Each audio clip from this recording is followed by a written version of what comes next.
Bonjour et bienvenue chez le Baron. Aujourd'hui, nous commençons une nouvelle série où nous allons ensemble résoudre des coding challenges allant des problèmes très simples aux plus complexes. Et pour cette vidéo, nous allons résoudre le FizzBuzz. Le FizzBuzz qui, ayant l'air très simple, se retrouve parmi les questions les plus posées durant les entretiens d'embauche. La plupart du temps, c'est pour se rassurer que le candidat peut aller d'un problème à sa solution en utilisant le code. Alors sans plus tarder, allons à ce code.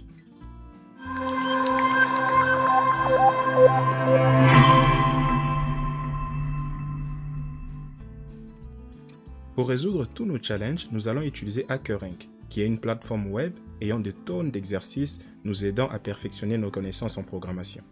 Parlons du FizzBuzz, voici l'énoncé du problème. Nous devons écrire un petit programme qui nous aide à afficher sur l'écran des nombres allant de 1 à 100, et chaque nombre doit se retrouver sur une nouvelle ligne.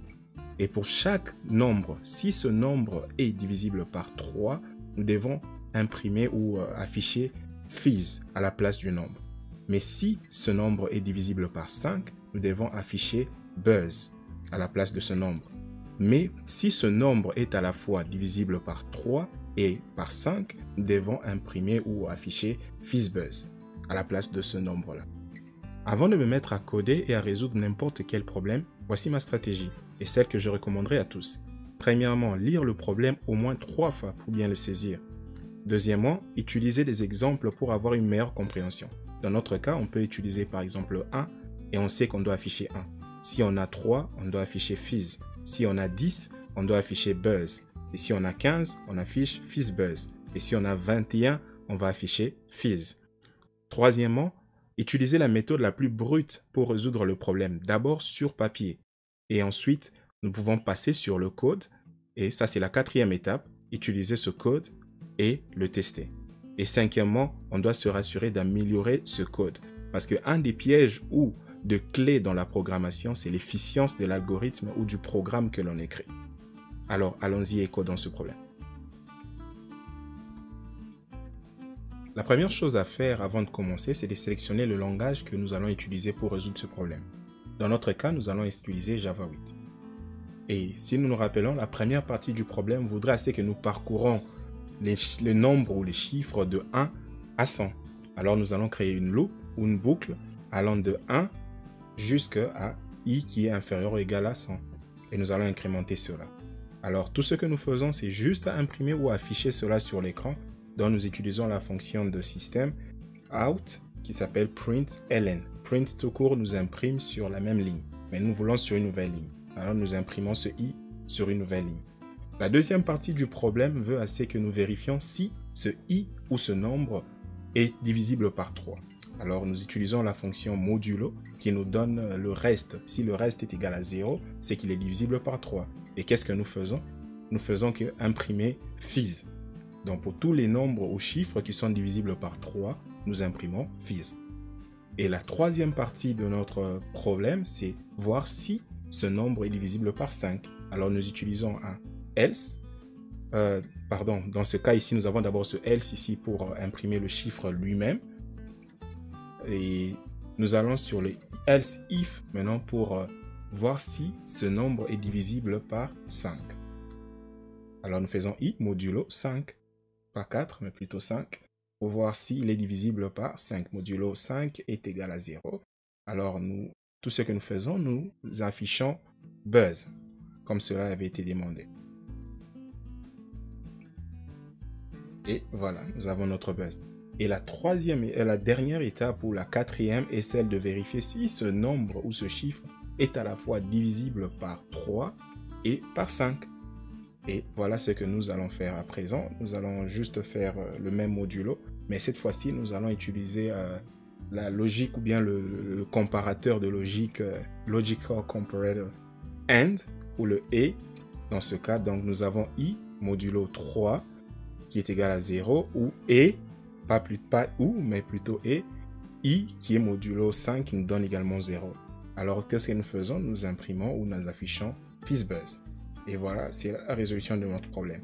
Et si vous remarquez, je n'ai pas testé mon programme. Tout ce que je fais, je suis allé directement pour l'exécuter. Donc, je clique Run mon code. Donc, c'est un problème parce que, si vous vous rappelez, j'ai demandé à ce que nous puissions toujours tester notre code. Et nous voyons que nous avons une erreur qui s'affiche.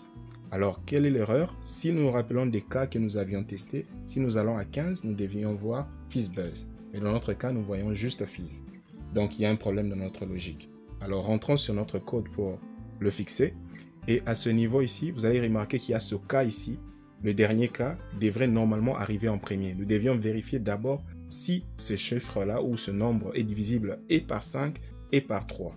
Après, nous allions maintenant vérifier s'il est divisible par 3 ou par 5. Et ça, c'est au fait une suite qui est causée par if et else. Donc, vérifiez d'abord le premier cas et aller ensuite sur les autres cas. Et si nous exécutons notre programme en ce moment, nous voyons que cela va nous donner un bon résultat. Et voilà, nous avons success, nous avons passé tous les cas que nous devrions passer.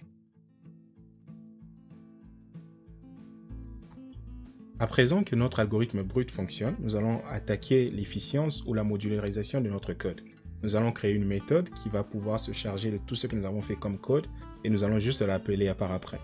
Alors notre fonction va s'appeler FizzBuzz, notre méthode, et nous allons juste y passer un paramètre qui est un nombre. Vous pouvez l'appeler i comme vous voulez l'appeler n ou autre chose, mais nous allons utiliser i juste parce que dans notre main ou notre programme de base, nous avons utilisé i. Alors nous plaçons notre code dans cette méthode et tout ce que nous avons à faire à présent, c'est appeler la fonction ou la méthode FizzBuzz. Et nous y passons le paramètre i.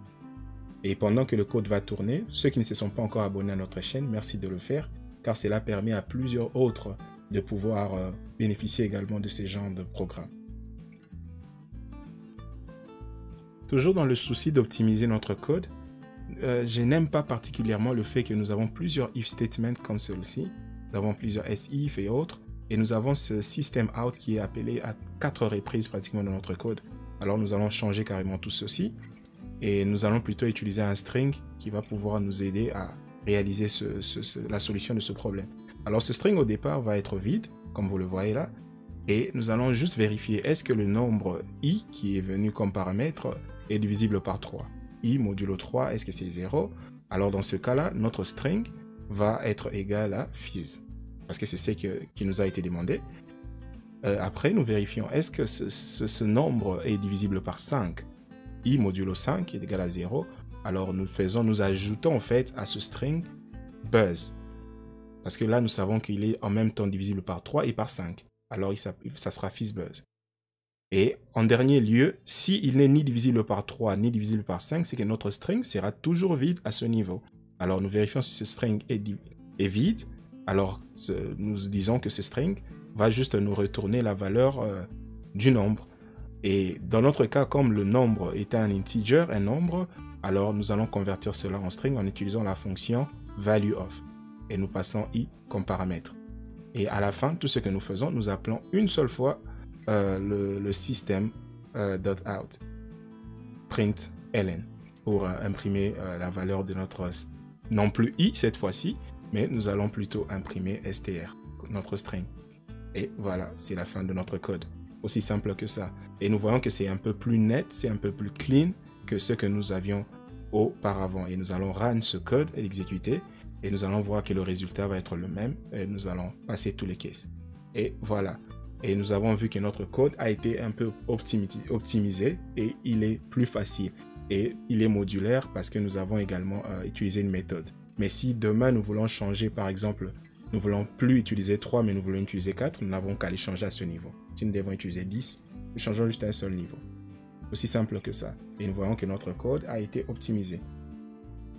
Et merci d'avoir suivi cette vidéo. Je pense que nous sommes à la fin.